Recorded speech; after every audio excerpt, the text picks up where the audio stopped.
नमस्कार सांग माने जय जगन्नाथ। आज आम सुदशा व्रत विषय जाना। सुदशा व्रत किपरि करेंगे, नुआ व्रतधारी माने एथर जो सुदशा व्रत पड़ुची से करें कि नहीं, व्रतर केतोटी गुआ लगे, कौन कौन पूजा हुए, पूजार पूजा विधि समस्त जिनस आज आम आलोचना करवा।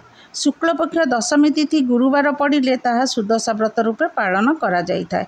प्रत्येक ओडिया गृहिणी माने सुदशा व्रत करिथांती। सुदशा व्रत प्रतिवर्ष 2टी बा 3टी पड़ी थाए। ए वर्ष 2025 रे जून 5 तारिख रे पड़ुछि। सुदशा व्रत शुक्ल पक्ष होइथिबो गुरुवार पड़िले सुदशा व्रत पालन करिथांती। सुदशा व्रत महालक्ष्मींकर सबुठारु प्रिय व्रत। सेथिପାଇଁ महालक्ष्मी को संतुष्ट करने समस्त ओडिया गृहिणी माने सधवा हो वा विधवा हो सुदशा व्रत पालन करिथांती। महालक्ष्मींकर समस्त पूजा सामग्री 10टी लेखाएं लगी थाए। सेथिପାଇଁ समस्त जिनिस 10टी लेखाएं पूजा करा जाई थाए। 10 पुरिया, 10टी मंडा, 10टी फूल, 10टी फल, 10टी दीप, 10 प्रकार सामग्री पणा, 10टी गुआ, 10 क्षीरे व्रत, माँकर 10 नाम 10टी गंठी देवे, 10टी हलदी गुड़ा, यहीपरि 10 प्रकार समस्त जिनिस माँ को पूजा करा जाई थाए। खटुली रे माँ को बसाई पूजा करा जाए। खटुली नथिले पीढ़ारे मध्य पूजा करी पारिबे। जेउ मानक घरे किंबा जेउ माने सुदशा व्रत करिनाहंती सेमाने 10टी गुआ पूजा न करी फोटो नहेले पितल मूर्ति रखी पूजा करि पारिबे। माँ को 10 प्रकार फूल रे पूजा करा जाई थाए। आपण माने गेंडु फूल, टगर फूल, सेबती फूल, हलदिया लाल रंगर फूल, माँकर बहुत प्रिय पद्म फूल, एही परि 10 प्रकार फूल रे माँ को पूजा करा जाई थाए। जदि 10 प्रकार फूल न मिलिबो ताहाले 10टी फूल माँ को पूजा करि पारिबे। माँ को 10टी दुब, 10टी बरकोली पत्र मध्य माँ को पूजा रे लगी थाए। माँ को पखरे 3 थर भोग लगी थाए। प्रथम धूप, द्विपहर धूप आउ संध्या धूप, एही परि 3 धूप रे भोग करा जाई थाए। जेपरि माणबसा गुरुवार रे 3 धूप रे भोग करा जाई थाए सेही परि करा जिवो। प्रथम धूप को बाल भोग कहा जाए। आउ बाल भोग परे बाल भोग रे कदली, छेना, गुड़ चकटी पणा भोग करी माँकर मंडा पिठा भोग करा जाई थाए। 10 प्रकार पुरे 10टी मंडा करी द्विपहरे भोग लगी हेबो। संध्या समय रे जेपरि माणबसा रे भोग करा जाए सेही परि फल नहले मिठा जहाँ भी भोग लगाइबे। माँ पाखरे जेउ जगार आमे माँ को बसाइबा सेही जगार 10 पद्म पाखुड़ा फूल अंका हेबो। चिता बाहरे दुआर बंधरे पूर्व दिनरू पकाइबे चलिबो, किंतु माँ पाखरे सज झोटी पकाइबो। माणबसा गुरुवार पूर्व दिनरू समस्त झोटी पड़ी थाए, किंतु सुदशा व्रत रे सज झोटी दिया जाई थाए। माँकर समस्त प्रकार बासन, खटुली, पीड़ा, दुब, बरकोली पत्र, आंब डाल, फूल, फल, पूजा सामग्री पूर्व दिनरू आनी रखा जाई थाए।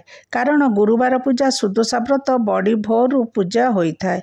सबु सामग्री पूर्व दिनरू सजाड़ी रखिले पूजा करिबा पई सहज होई थाए। सेही दिन धड़ा साड़ी नहले हलदिया साड़ी पिंधि माँ को पूजा करिबे। गुरुवार दिन पियाज रसुण, छतु, बासी पिता खाद्य खाइबे नाही। जेउ माने व्रत करुनाहांती सेमाने फट रखी फट को पूजा करी अरुआ खाई पारिबे। सेमाने आमिष, पियाज रसुण, कषा पिता बासी खाद्य खाइबा उचित नुहे। सुदशा व्रत की गुरुवार व्रत रे अन्य काहा को भोग देबे नाही। निज घरे खाइबे। विवाह हेबा झियो को मध्य देबे नाही। सेही दिन काहा घरे खाइबे नाही, काहा पागरे खाइबा उचित नुहे। व्रत करिबा दिन काहा को गाली देबे नाही। पिला मानन को मारिबे नाही। सेही दिन देहरे तेल लगाइबे नाही कि मुंड मध्य कुंडाइबे नाही। व्रत पूर्व दिनरू घर को सफा सुतरा करिबे। माँ को सफा सुतरा बहुत पसंद होई थाए। गुरुवार दिन काहा को कौनसी जिनिस घरु दियंती नाही।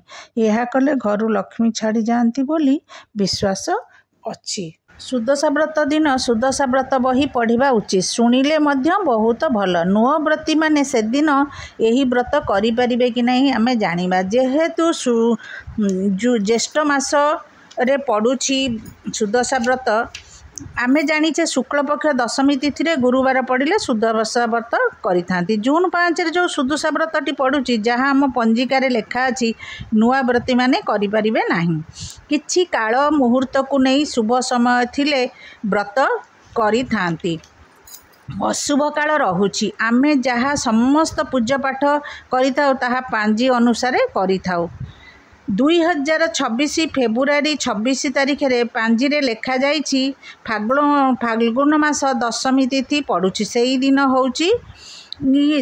होउछि दोल दशमी नुआ माने सेही दिन व्रत करि परिबे दशहरा रे मध्य सुदशा व्रत पड़ुछि तेणु से दिन मध्य नुआ व्रती माने करि परिबे नाही नुआ व्रती माने जो शुभ काल पड़ी दशमी तिथि शुभ काल थिबो सुदशा व्रत जो गुरुवार पड़ुथबो सेही दिन नुआ व्रती माने करि परिबे जहाँ पांजी रे लेखा जाई थाए सेही अनुसार आमे पूजा पाठ व्रत करि थाउ। एबे जानिबा आमे किपरि सुदशा व्रत करिबा। गुरुवार दिन बड़ी भोर उठी पूर्व दिन सफा पोछा धुआ पोछा तो कर गाधोई जोठारे पूजा करेंगे से दश पाकुड़े पद्म फूल काटे सुदशा व्रत मानक बहुत निष्ठार सह पालन करि खटुली हेले पीढ़ारे चिता पकाइबा ता उपरे नाली कपड़ाटे पकाई ता उपरे गोटे माँ का फोटो रखिबे नहले मूर्ति हलदी पानी रे स्नान करी रखिबे।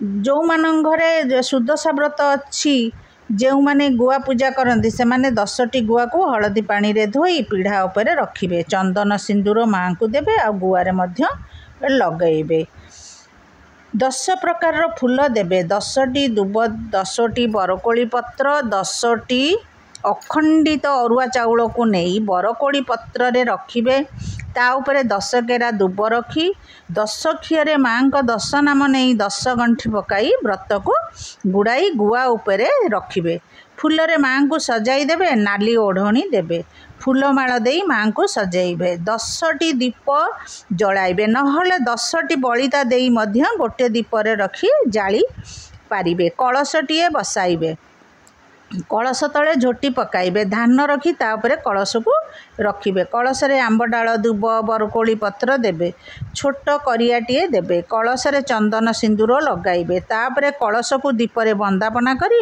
माँ को वंदापना करिबे कर्पूर रे आलती करिबे पणा भोग देबे दीपहर रे 10 प्रकार पुर रे मंडा पिठा तैयारी करिबे 10टी मंडा पिठा भोग करि सारिबा परे माँ को प्रणाम करी बही पढ़िबे सेही दिन मंडा पिठा खाई रहिबे जो माने मंडा न करि पारिबे से माने 10 प्रकार फल रे 10 चकटिकी 10 गुड़ा करी भोग करि पारिबे जदि 10 प्रकार फल न आनी पारिबे ताहले गोटे प्रकार फल को मध्य 10 गुड़ा करी से माने भोग करि पारी खाइबे से माने सात्विक भोजन करि पारिबे जो माने उपवास न रही पारिबे से माने मध्य अरुआ सात्विक भोजन खाई पारिबे भोग खाई सारी व्रत को आनी हाथे बांधिबे संध्या समय रे सखाळ परी भोग लगाई माँ को उठाई देबे पुरुणा व्रत को ता पर दिन माने शुक्रवार दिन सखाळु गाधोई ठाकुर पूजा सारी न खाई व्रत को काढ़ी व्रत पेढ़ी रे रखिबे एही परी सुदशा व्रत करिबे। जय जगन्नाथ नमस्कार।